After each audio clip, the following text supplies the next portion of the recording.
Hi everybody, welcome back to my channel. Anna Morphedes here with Mending Hearts Counseling, and today's video we are going to answer a question that sounds like this.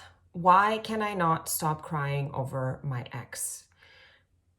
The best way that I know to answer this question and know to be true is that when we are crying about someone, we're actually crying about the way that they made us feel. And usually when we're crying about an ex, obviously they are an ex for a reason. And if we're crying about them, it means that they have walked away. So the possibility that we were made to feel worthless, not good enough, not worthy, unlovable, too much, too overbearing. Perhaps you felt like you were texting too much, calling too much, attaching too much. All of these things that make you feel negative about yourself and sad and upset. And then, of course, you're going to be crying. You're crying because of the way that they're making you feel. But it's not their fault. You feel the way that you feel because that's how you feel about yourself. So in reality, you're crying about the way that you feel about yourself. Because a secure person would not have those thoughts. First of all, just remember that hurt people,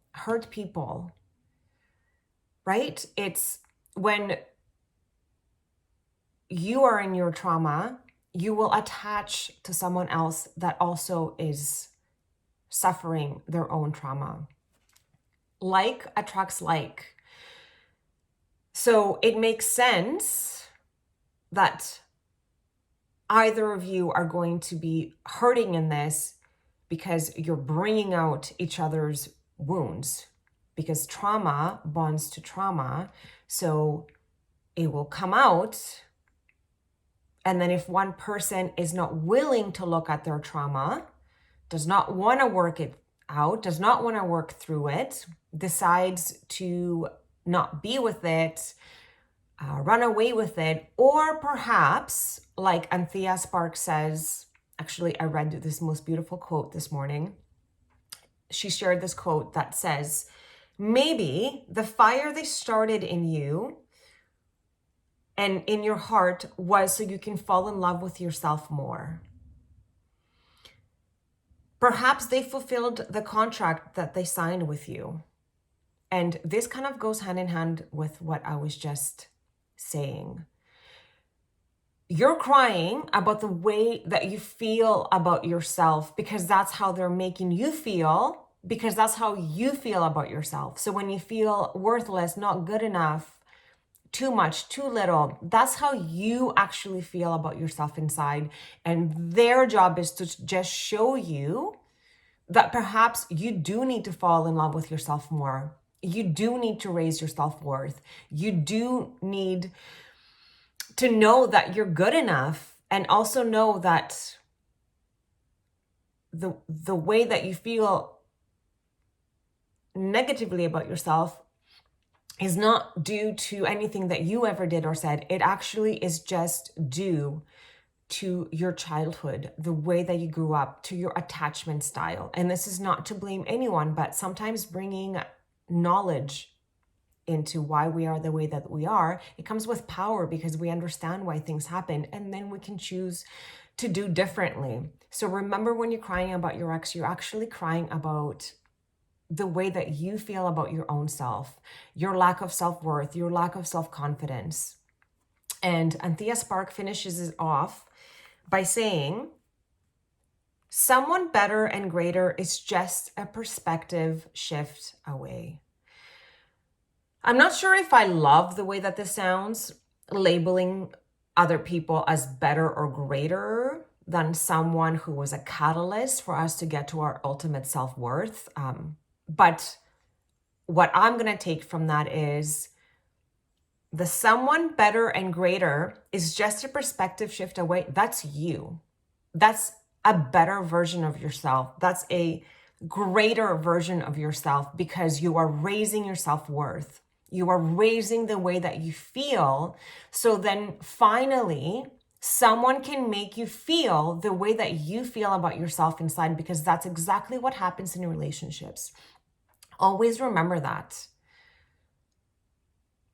Someone that you attract in a romantic way will make you feel the way that you feel about yourself inside. So the power is always in your hands, always. So the next time that you cry about your ex, just remember what you are really crying about. And know that you can heal that and you can move past it and forward from it. And you will become a better and greater version of yourself, and therefore attract just that. Someone better and greater into your life that will make you feel the way that you have managed and elevated yourself to feel about your own self.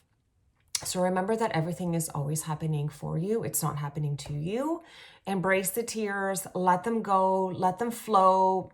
Don't resist them, because if you resist them, they'll just keep persisting. They're just coming back to show you and reaffirm again that you need to shift your perspective,